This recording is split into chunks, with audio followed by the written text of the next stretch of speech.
Well, I want to welcome everyone to our Square One Community Lunch and Learn series, where we seek to raise awareness, share resources, and break stigma around challenges that people are facing in our community.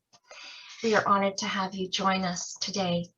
And to begin with, I want to say that we acknowledge that the ground on which we stand is the traditional lands referred to as Treaty 4 territory, the original lands of the Cree, Ojibwa, Saulteaux, Dakota, Nakota, Lakota, and on the homeland of the Métis Nation.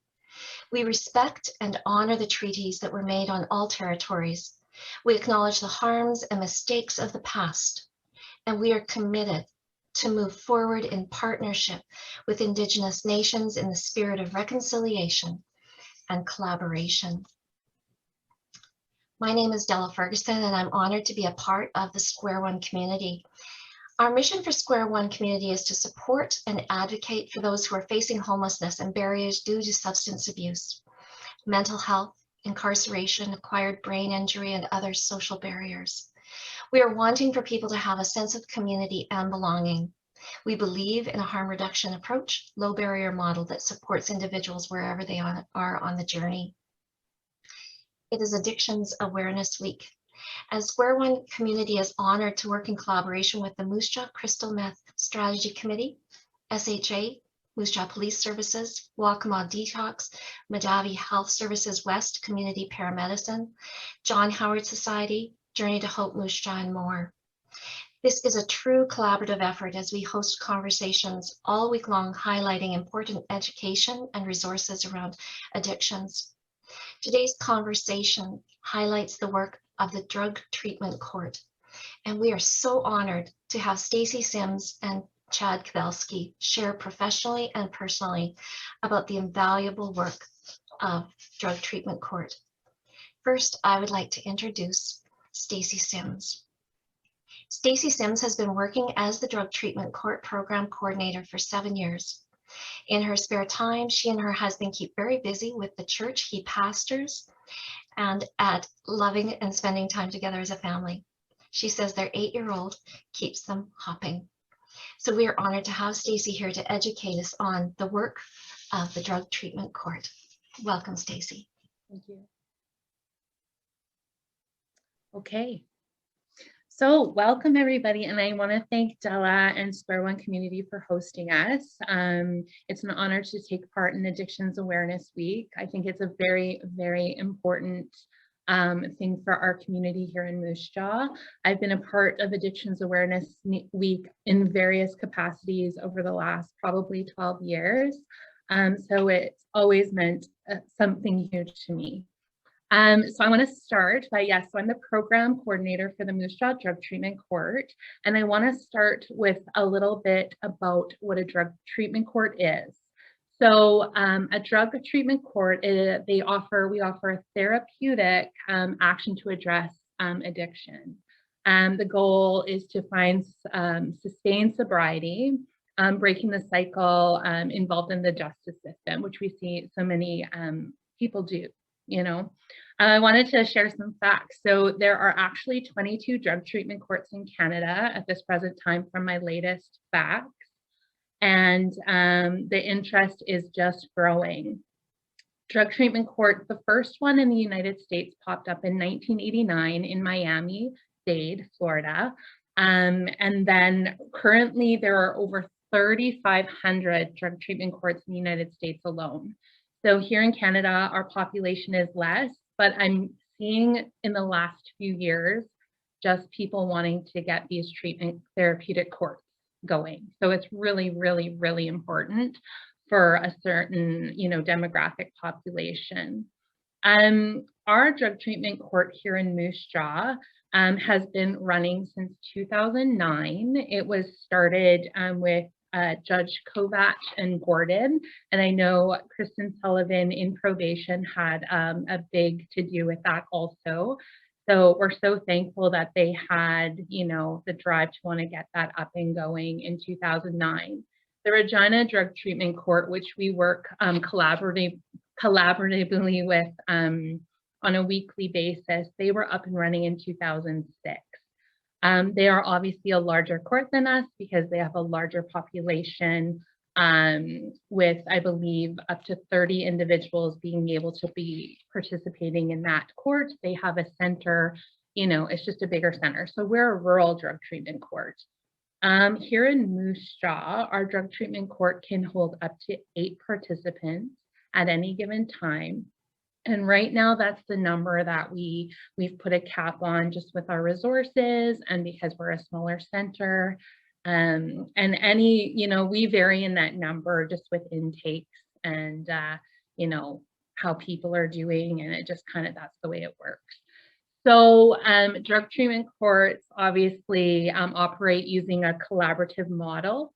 The court handles a specialized caseload and requires the dedicated judge. So you absolutely need a dedicated judge to this. The Crown Prosecutor, legal aid, duty counsel, probation officer, the coordinator, addictions counselor, nurse for the urine screens, and it stretches honestly way beyond that. Here in Moose Jaw, we also work with a lot of the other organizations. I know John Howard does some programming through the week for us, just different organizations. We utilize the food bank. We couldn't do it without all of the community resources.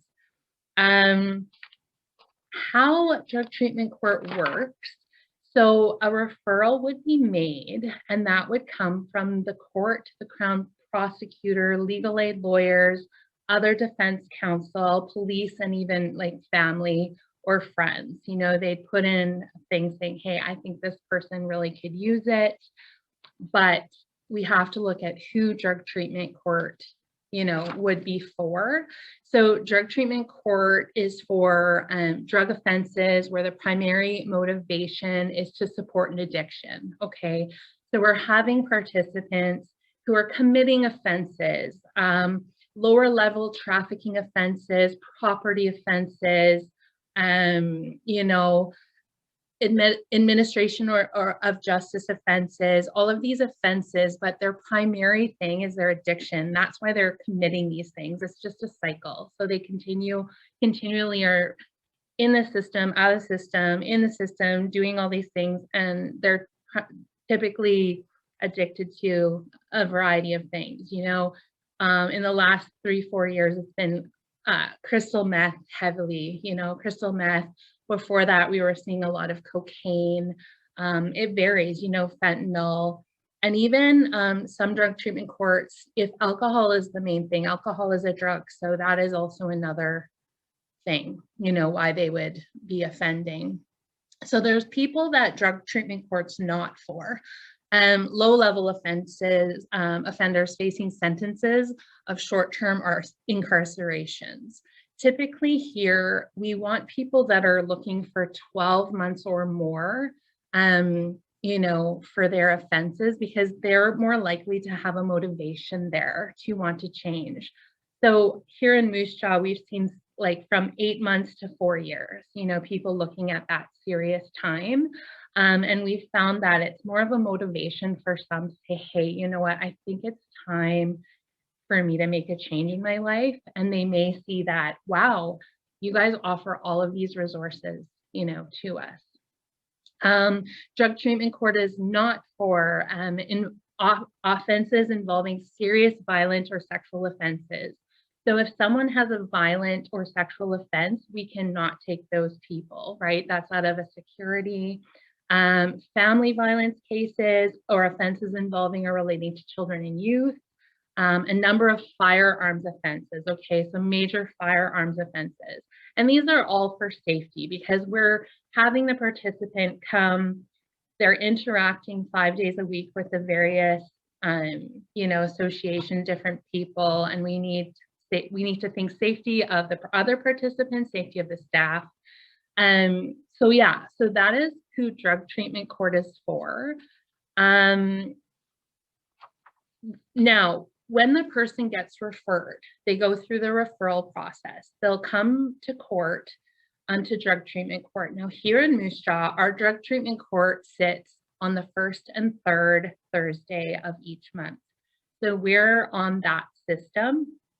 So we will have the person that is, you know, coming in and they're up and they're like, okay, we're going to see if they can get into assessment. Now the Crown's already going to look with us and say, hey, does this person meet the criteria? So they're going to go over all those things. If they meet that criteria, the judge will then say, okay, you are entering into the assessment phase of drug treatment court. Okay, so assessment phase generally is 30 days, give or take. Sometimes it can stretch a touch longer than that. And what we're looking for in that 30 days is not to magically, Chad's here, so he's one of my graduates, so he knows this feel. We're not looking for the person to just kick all the drugs in the first 30 days. That is not realistic. We're a drug treatment court, right? So when the participant enters assessment, the judge will say, all I'm asking and looking for is for you to try, be honest, and attend the things required of you.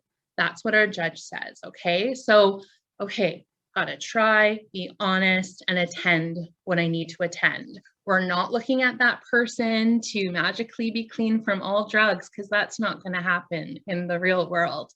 And if the person does all that within 30 days, what will happen is that the legal aid or the legal representation and the Crown will come and they'll put the participant will have to put their plea in, okay? So to enter into drug treatment court, they have to enter in a plea of guilty to their offenses. Now, for some people, maybe they're like, I don't want drug treatment court, I want to go do my time, whatever, then they can do that. That's their right. No one's forcing anybody to be in drug treatment court at any times. I know maybe to them it may feel like that sometimes, but that's not the case. At any time in the program, they can opt out. So they are able to opt out, or else they put in that guilty plea. Once that guilty plea in, there'll be a sentencing position. And on our forms, we do a report. I do a report to the judge every 2 weeks. And it'll say sentencing position. Say it's Chad Kobelsky. So say it's whatever, say it's 12 or 18 months. Okay, so then it's 12 or 18 months, and that's what he's looking at if he doesn't complete the program. Okay, so once the person is past assessment and has entered pleas, they're in what's called track 1. Track 1 is transition. Okay. So the participant in track one takes, according to the books, you know, everything is kind of in drug treatment court. It's not as like this. So it takes approximately 3 months for the participant to go through track 1. Okay, so they're transitioning. Track 1 is hard. It's not easy. Assessment track 1, it's hard because you're living a certain life and you're doing drugs, you're just doing whatever. And then you have to enter into this thing where you're like, I have to go to programming 5 days a week. I have to call Stacey 7 days a week. Like, they are in contact with me 7 days a week. So think about that. That's gotta be a huge change, right? So it's not easy, and we don't expect it to be easy for them. But in that track 1, they're working on, you know, the different things, and I'll go into what they're learning and going through, but just to give you a breakdown of how the time works. So assessment 30 days, track 1, transition 3 months, then they enter into track 2, which is stabilization. Okay, so stabilization, track 2, we say it's between 2 to 6 months, but 2 to 4 months would be our best practice. Okay. In track 2, we generally see that stabilization happen. Sometimes there's relapses that happen. So in that time, we're really trying to get them, you know, stable. And we also in track 2 want them to do a resume. We want to look for what they want to do. Do they want to go to school? Do they want to work? What do they really want? Not just like, oh yeah, I'll go work at, and it's okay to work at fast food places. That's cool if that's what they want to do. But we want to like, what do you really, really want to do in your life, with your life? So in track 2, it's all about figuring that out. And then once they get through track 2, they enter into track 3, which is maintenance. By track 3, they're maintaining. By track 3, they're in school or working. Okay, so it's been about 8 or 9 months now. Best case scenario, sometimes it's longer. That's why we tell people drug court takes between 12 and 18 months to complete. It's not an easy task. But in that track 3, I don't want to see them as much here in the program room because they're going to be working or in school. They're going to be doing their check-ins, but they're going to be out there doing their thing, and they're going to be very stable at that time. And once they get past that track 3, then they're going to apply to graduate program, which we have a graduate here. So then they graduate once they've completed all of the factors, and it's just really amazing. It's amazing to me to watch these individuals graduate. Like to see them when they start to graduation it's a 360. So I hope this is good for everybody. The things that we offer in drug court, so they'd come in and they'd get a counselor. So our drug treatment court is functioning quite well at this time. So Sask Health Authority has really worked with us to get something together for these individuals. So they will do an assessment with their counselor, and they'll be assigned a counselor. And we also have a team lead, the team lead counselor that may not be their actual counselor, but that team lead is the person that's going to be getting me all of that information for the court reports, attending the meetings. You know, I work very closely with them. So they'll get their counselor, and best practice would be for them to have those counseling sessions once per week. We're at about every 2 weeks here in Moose Jaw, which is great, and we're really going forward here. So they would have that counselor appointment by phone right now for about an hour. And they also enter what's called the Matrix program. So it's a relapse and prevention program through Sask Health Authority. So what they're doing is doing relapse and prevention with the participant, and they are doing that at the start about 6 hours per week. So it's broken up through the week. They were attending in person. We all know COVID has just thrown us all through hoops and loops and whatever, but they would enter into that and do that by Zoom or in person approximately 6 hours a week. And the rest of the time, they're coming to programming. I'm actually in our program room. We have our lovely tree here.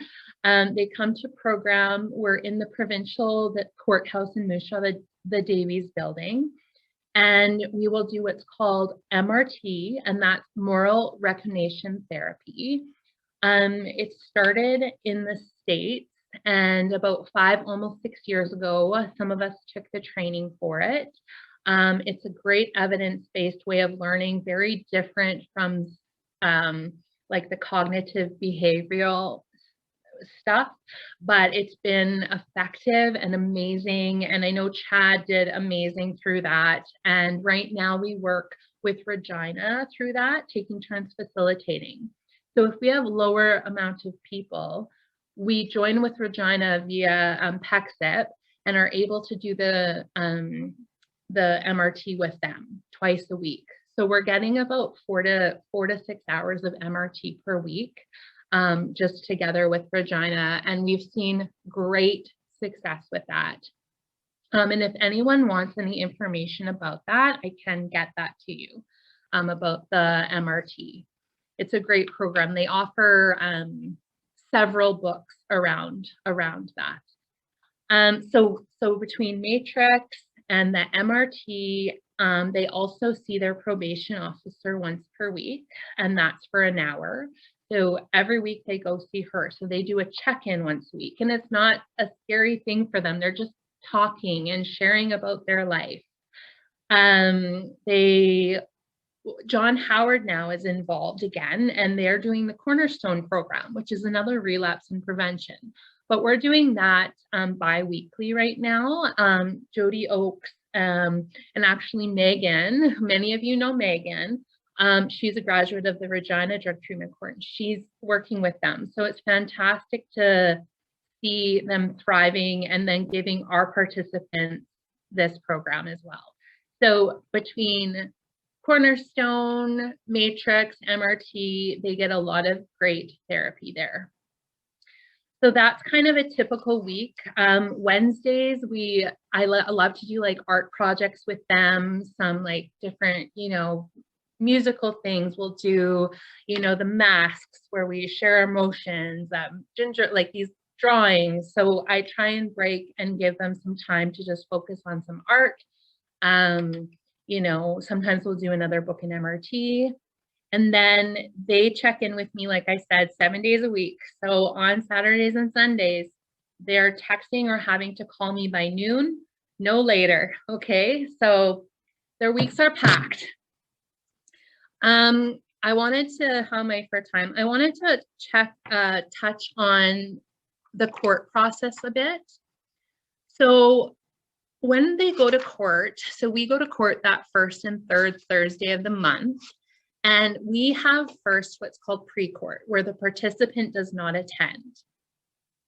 Okay, so we sit around. In a perfect world, when COVID is gone, whatever, pre-COVID, we would sit around the table together. The judges there, the Crown, the federal Crown, the legal aid, probation, mental health and addictions, and myself. And we sit around the table as a team.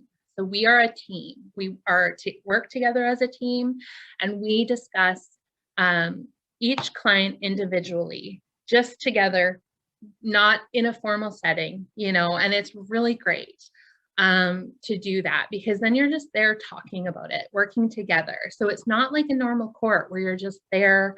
It's really collaborative and really great. So we discuss each participant, if they're having a good week versus having maybe a not so good couple weeks, and we discuss incentives, so incentives and sanctions. So our court operates heavily on incentives and sanctions.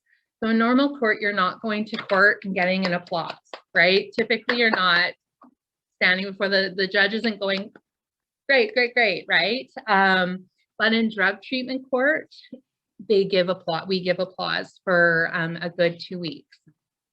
So I'm going to use you, Chad, just because you're there. So Chad has an excellent 2 weeks. He's not missed a thing. He's been on time. He's tried.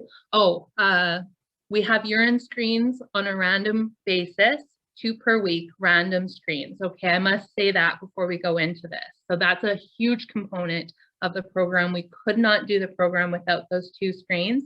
And the health authority has really come through with that, and it's working great.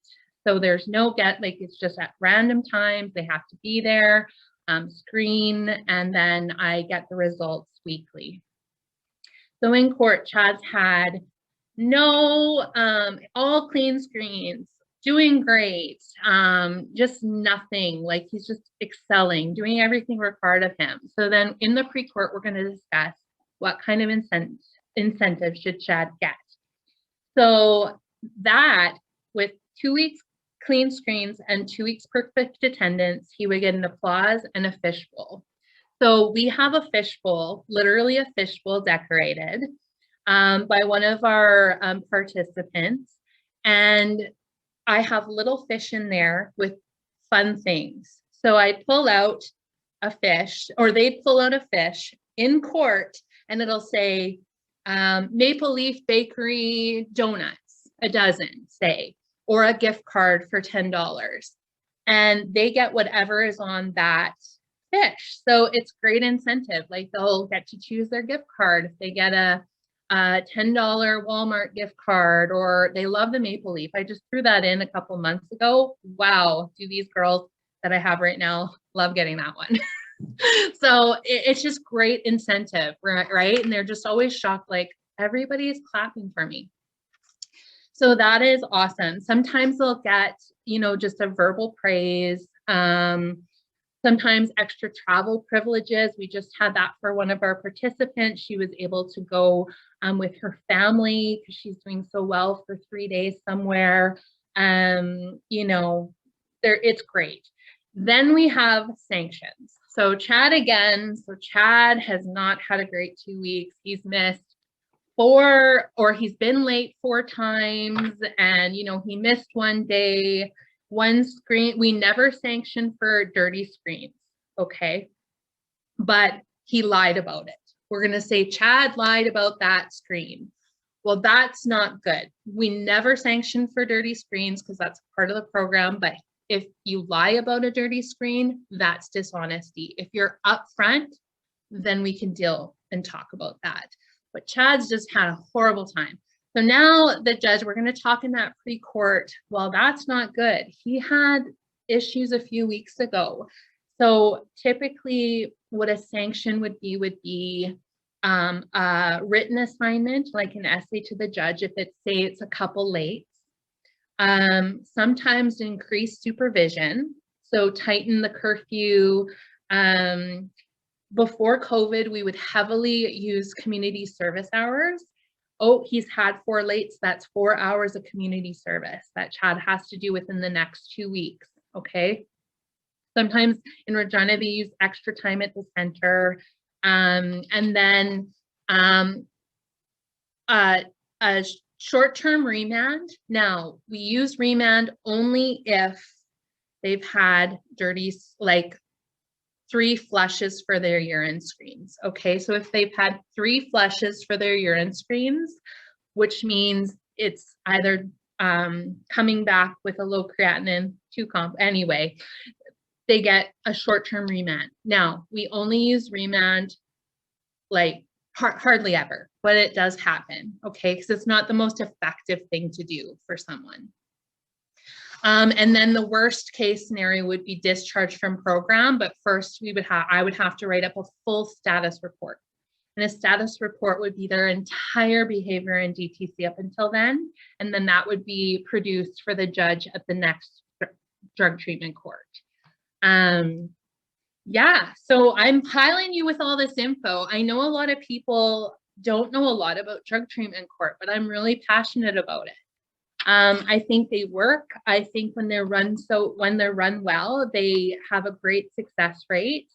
And yeah, so I think I've touched on a lot for you guys right now. So Della, I'm not sure where else you want me to go here. That's perfect. Wow, that's been amazing, there's a lot of info. Stacey. Absolutely amazing.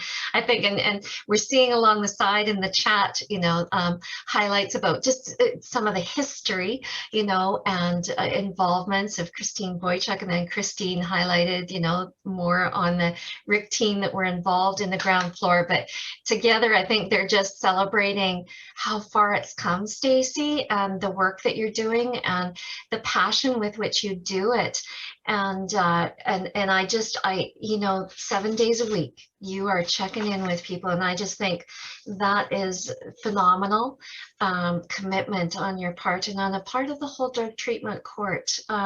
It just shows that heart behind it and that belief in the human spirit, right? And so, wow. I truly, like, the only reason why I keep doing this job, is because I love the results. I love what I do. There's been times like any of us, we're like, okay, but then I see, when I see Chad's face here, and where I remember Chad when he first came into the program, and I also see so much success in the Regina drug treatment court. And it's so fascinating, so fulfilling to see these people just completely change and really change, and sure, we have some people that don't get through, and that's very common because, as you can tell, 12 to 18 months in a program, that's not easy for anyone. Meanwhile, you're trying to kick your addiction, right? So and live a good, thriving life. So a lot of our graduates, we don't see them back in the system. We don't see them using. It's really, really great. That's fantastic. So Stacey, what I think we'll do is we'll ask Chad now to share his vantage point as a graduate, and then we'll open up to a question and answer. So for those people that might have queries about the details. So thank you, Stacey. And Chad, let us go to you. Chad Kabalski is a graduate of the Drug Treatment Court, and he has been involved in helping raise awareness through the crystal meth strategy. Mary Lee has worked with him. He was a part of the Stop Mething Around original video, and just phenomenal work. So Chad, we are so grateful to you today for sharing about the difference Drug Treatment Court has made in your life.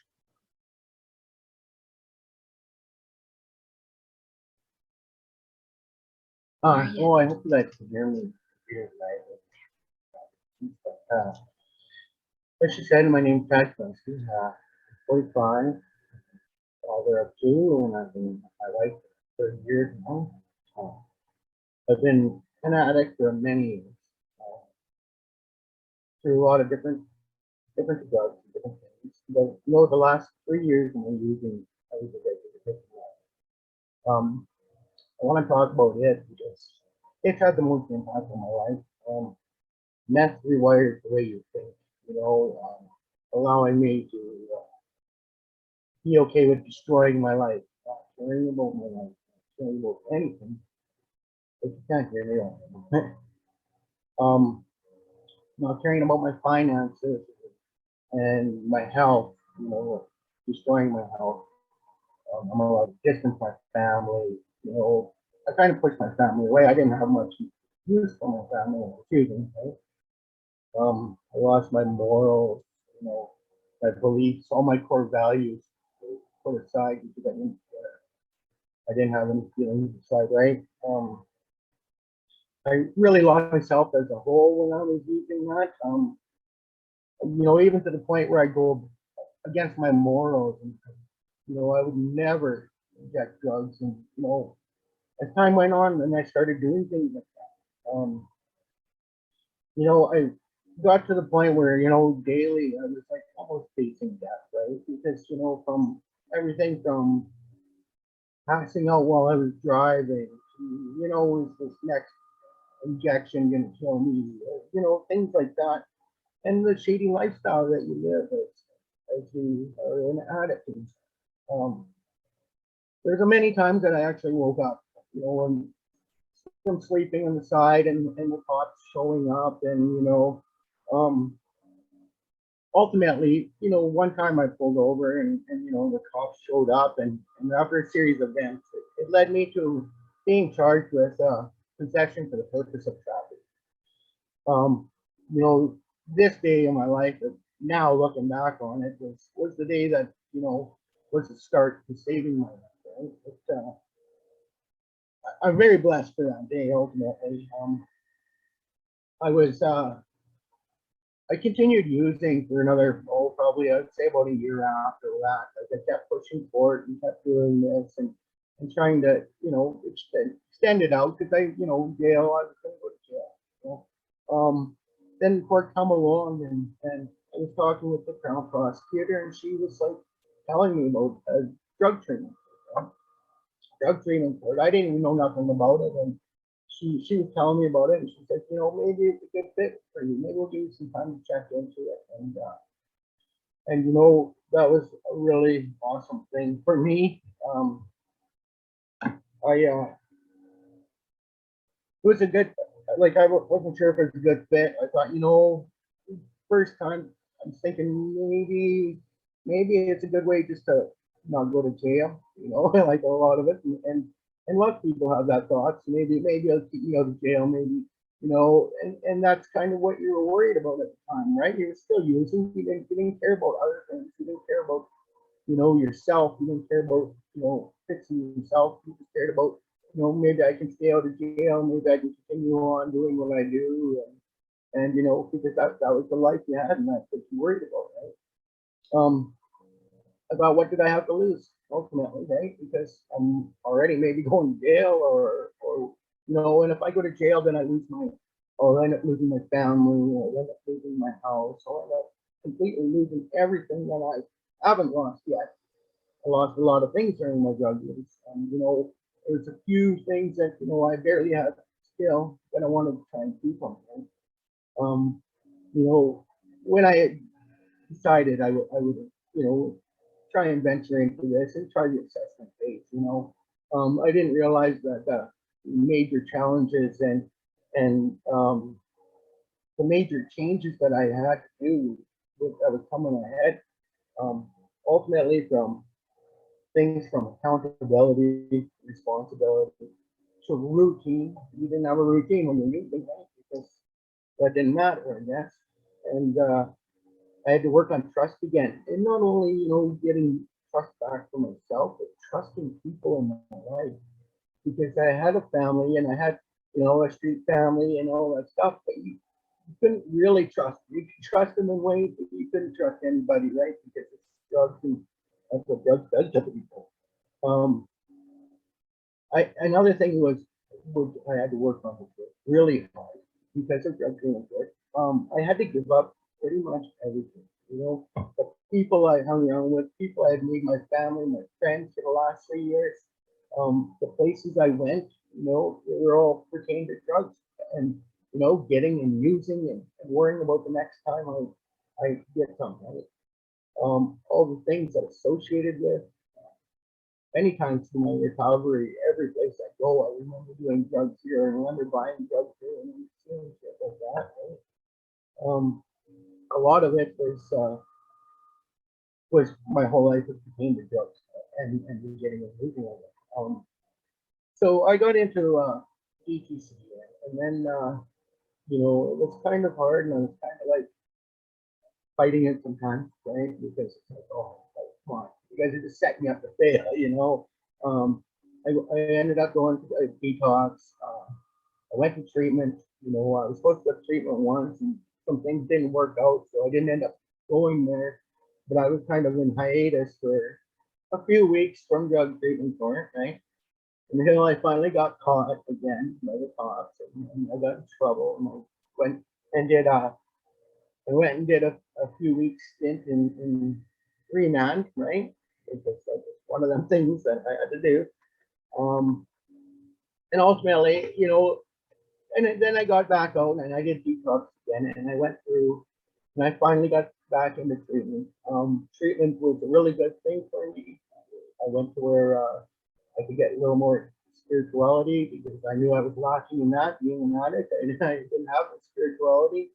And it was a very peaceful place, and they started me, you know, working on myself and learning about myself and helping me with forgiveness, which was a huge thing, right? Because I think when I came back from drug or from treatment, then I kind of really was looking at myself and felt better, felt more at peace, you know, that kind of stuff. But even then, I was still a little leery about this drug court, you know, meeting the lawyers, and maybe we can get you off these charges. And I thought about it for a bit, but then I realized, you know, ultimately I got to help myself.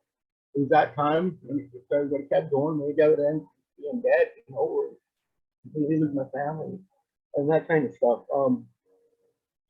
So that's when I actually really decided to take this drug court seriously.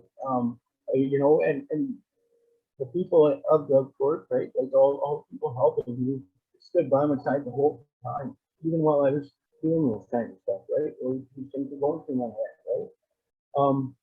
You know, and then I started doing the drug treatment court stuff, and it was a lot. It was a whole lot. It was a lot. You know, there's a lot of you know, well, routine, but not just routine, but you know, there was a lot of work to be done in drug treatment court. A lot of looking into yourself, a lot of looking at your past, a lot of watching, you know, like what happened or what it could have been, you know, how things could go way better, everything. And you just analyze the whole thing, right? So that was huge, like going through your life and then you don't think about it, you know, when you're using or when even lots of things you don't think back and how the problems, like how to fix them or you know why they were problems or what happened. So drug treatment court was a huge thing for me. MRT, Stacey talked about it a little bit. That was a huge undertaking, really. It made me realize all the crap that went through and stuff that it saved me ultimately, and relearning, because when you use math, it rewires your way of thinking, and now I had to reboot my whole brain, right? So MRT helped me with this, and it allowed me to get back values. It allowed me to get back. Huge thing was honesty, and I wasn't really honest at first, and like most people, you go to drug court, you kind of want to you say what they want to hear, kind of for the first while, but until you actually, they really push honesty, and until you actually decide, like, you're going to be totally honest, it doesn't matter what it was. There's a huge freedom in honesty. You're not tripping over all your lies. You're not tripping. You're trying to remember. There's less stress. That was a huge thing for me too, and they rewarded honesty. And that's what another reason that helped me become more honest. We did a lot of different programs in DTC, which were each one had its own way of helping me and having me look at myself. We did thinking for change. It allowed me to, before I acted or talked or shot my mouth off, I think, what was the problem? How is it? Is it going to be any good if I yell or if I do anything like that? And it's made me a lot more common person.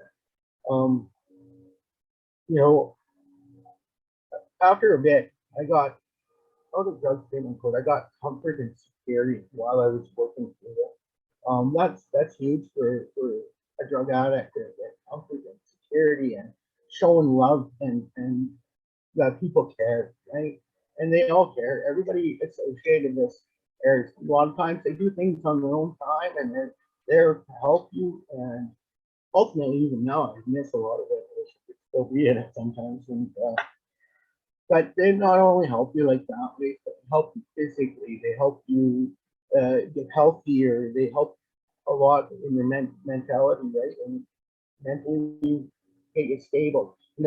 As you're an addict, you're trying to get off the drugs. Well, getting off the drugs was the easy part. It was all the feelings that come back, all the stuff that floods your brain. It was all the problems that you've had. You put off paying your bills. You're about to lose things. You've lost a lot of things. You pushed your whole family away. All this stuff is coming back, and you're realizing what you actually did, what you did to yourself. Because now you don't have the drugs to hide anything. You don't have any of that stuff, right? So now you got all these emotions, and they're sporadic, and you're up and down, and you got all these problems, and now your life is just like shit. You look at it, oh my God, right? And that is the hardest time of getting clean, and that's when you need the most support, which I got from my support system for DTC, and without that, I probably wouldn't be clean still to this day. But when you got that, and you can eventually, it's a year-long program, and I needed a year-long program. I think a lot of people need a year-long program. Just a few months here and there just don't cut it, because then you get out and you don't, what do you got to do, right? So your emotions aren't even back. You're not even thinking straight still. You're not even nothing, because that's what happens. So now I had a year-long program, and by the time the end of the program, I was more stable. I had a lot of tools, a lot of things to help me get through things. I had a support system. If I needed, I could get a Stacey, I could get a hold of anybody. Even with the probation officer, at first we were a little at each other, and now I love her, right? She's helped me through a whole lot, right? But that's everybody. That's everybody in this program. I've gained a love from all, just like unreal. When you first come in, you're like, oh, that person made me a bitch. That person, sorry, excuse my language, but and then you learn to love them, and you know that they're there for you. To me, DTC is a treatment on steroids. It's a lot longer. And it's something that people need. I don't know. Ultimately, I was sitting here. It's allowed me. It's given me counseling. It's given me treatment. It's allowed me to learn humility, honesty, morality, uh, accountability, responsibility again. It helped me remove my criminal way of thinking. You know, I've always had that, and even in the small ways, like the speeding and stuff. To think, oh, I'm just speeding, it's okay. You know, it's helped me to like realize that hey, you know, that's a criminal thing. It doesn't matter what it is. It doesn't matter how small you think it is. It's still criminal, right? So, it's rewired. ETC unwired all the crap that the meth did, and it put me back on the straight and narrow, right? And it was a huge thing for me. Um, it's what kept me clean. And then, you know, like last night, I was sitting here, I'm writing all this crap, and I don't know what to do. I'm a procrastinator, so I leave everything for the last minute, and then I'm like looking, what does ETC mean to me, you know? And then I'm sitting there, I'm watching TV, and I'm eating popcorn, and my dog comes up, you know, we like popcorn. And I'm realizing, you know, ETC gave me my warm house, gave me my dog that, you know, I can love and I can hold and I can, you know, just cuddle with, you know. It gave me a whole lot of things. It gave me a way to deal with life problems where before, you know, I would be you know, freaking out, you know, this is pissing me off, this is not right, you know, how do I deal with this? Now it's like, oh yeah, this is not so big, you know, and I can deal with it. But you know, it's not just all that, but it's allowed me to have feelings, you know, back, you know, like feelings of love, you know, the feelings that you get when you give your mom a hug, you know, she loves you, that feeling inside. This is what it's doing. Right? And this is the things that, you know, I've lost when I was using, and I'm so happy to have that. Like it's it's turned my life amazing, you know, because now my bills are paid. I'm not going to lose my house. You know, life has gotten a lot less stressful. Uh, there's just so many things that GTC has given me. It's given me stability. It's it's allowed me to have my family back. You know, for just about 3 years, I maybe talked to my mom a couple times. That whole 3 years. Now I talk to my mom regularly. I visit with my mom. But you know, that's my whole family that way. Right? And even my wife and my kids, I've spent numerous time now in the last few years with my kids, and way better reactions. You know, this is what GTC gives me, right? It's given me the opportunity to be a responsible person, a contributing member to society, right? Before I had a good job and I was contributing. I started using, I had nothing, and my work was no good. I didn't contribute to society. I didn't have all that stuff because I didn't care. I just wanted drugs and I wanted to find a way of getting drugs, and that's all that matters to me. And DTC gave me a really very strong, solid foundation to continue life in a clean and positive way. It like that was the huge thing. That's the biggest thing about it. If you don't have a strong foundation, then that's when it breaks and you go back into the problem. So DTC was huge for me for that.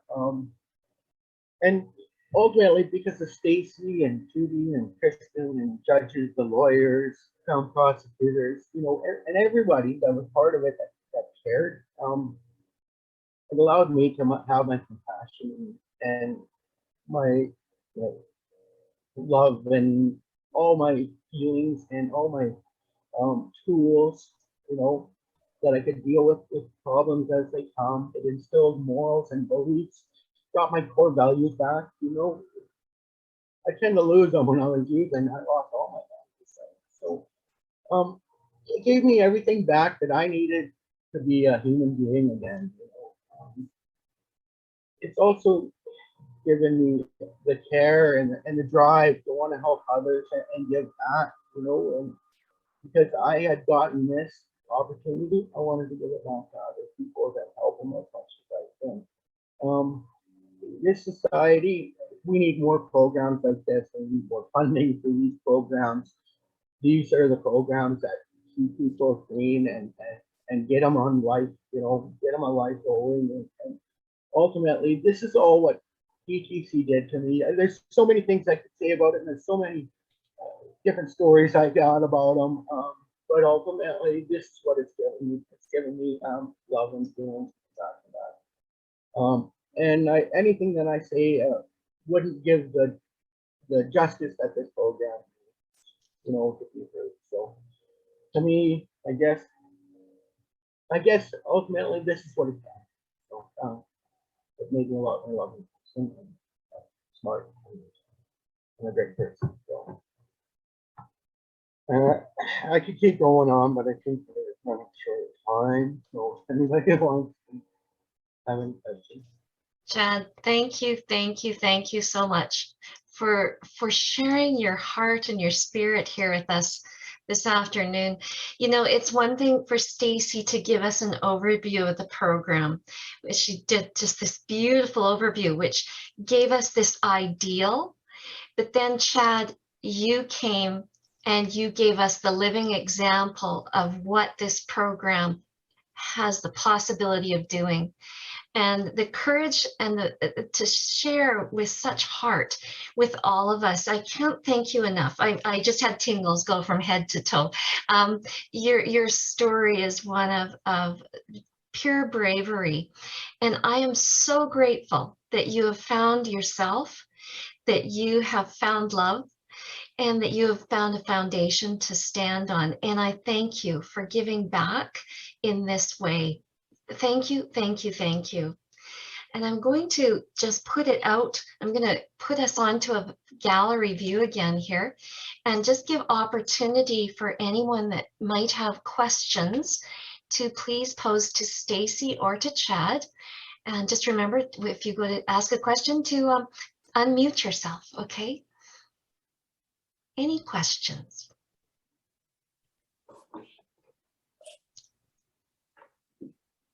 Hi. Hi, Mary Lee. I just wanted to say thanks for organizing this, Della. This was really good. Stacey did such a nice job telling us about drug treatment court. And thank you. It was so nice to see your face again, Chad. Thank you so much for sharing your story. I've always thought, you know, you always inspire me. And today, again, doing the same thing. So thank you very much for your time and sharing today.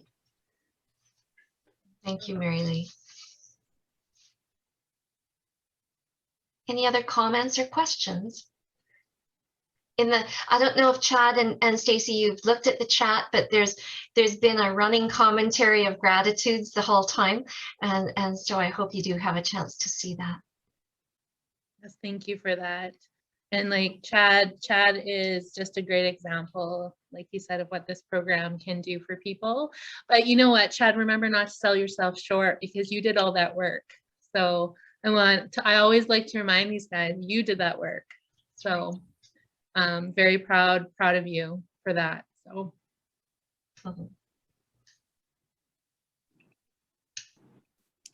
Crystal froze here. I don't have a question necessarily, but I just really wanted to thank everyone for hosting this. You know, all this information is a real eye opener for people who might not necessarily, like myself, work in this area and or, you know, be in direct connection with anybody who has the needs and that.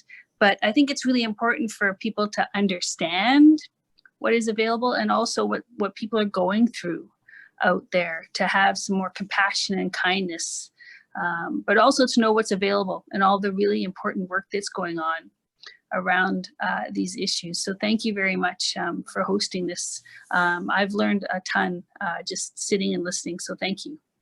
Thank you for being here, Crystal. And that's what it's all about right there, is that our community become aware of the work that's being done on our behalf and the struggles that our own citizens are going through and how we can work together. And I think this program, DTC, is a prime example of the value of collaboration as a community.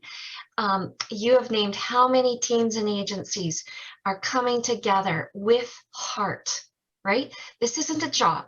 Every one of those people at the table is there because they have a heart for working together as a community to build each other up. So I just, amen. Thank you. Thank you, Crystal. Yeah. Any other thoughts or comments? Questions? Well, I just, again, I want to thank everyone for being here. And again, I highlight that tonight through the Moose Jaw Public Library is the final installment of our Addictions Awareness Week. I want to thank Mary Lee Booth for all of the work in kind of coordinating all of us together in this endeavor to raise awareness, to break stigma. I wear two hats, Square One and Journey to Hope, and I hope that you've seen on the Journey to Hope page, we have been highlighting interviews with different programs and agencies in our community that are working on addictions programming, and I hope you have a chance to see their phenomenal work, just phenomenal work. And so I share this final quote as we close, and that is, every successful individual knows that his or her achievements depends on a community of persons working together. And that's what we are, stronger together. So thank you, everyone. Peace to each of you. And I thank you so much for being here. Bye-bye. Thank you, Della.